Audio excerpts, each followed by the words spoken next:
In this video, I'm going to show you how to add a custom token to MetaMask. Okay, so the first thing you need to do is open up your MetaMask, and then you want to look for this little feature called import tokens. So if you're looking to import a very popular token, for example, like PancakeSwap, you should be able to find it from the search menu. So PancakeSwap's token is here, so I can just go click on it, click next, import tokens, and that's it. I've imported PancakeSwap. You can do it again. I noticed Alpaca. Let's say I want to import Alpaca because they're a nice platform. I just click next, click import tokens. That's it. I've imported Alpaca. But let's say I want to add a token that has not been added onto MetaMask yet.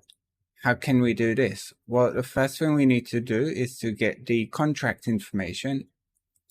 And we can do that by going to CoinMarketCap.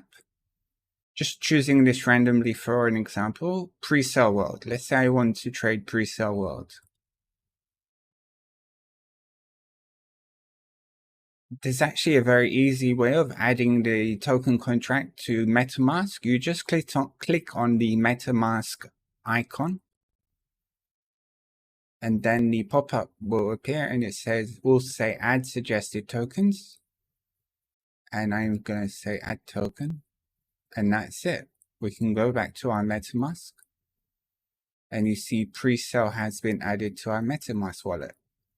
There is another way we can add a token. Again, just using this purely as an example, we can copy the token address. So you click on the copy address, go to your MetaMask, then click on import tokens.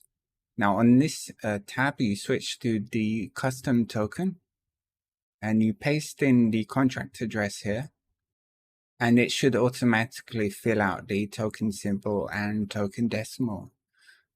Proceed by clicking the add custom token and then import tokens. And that's it. We've successfully added in this custom token.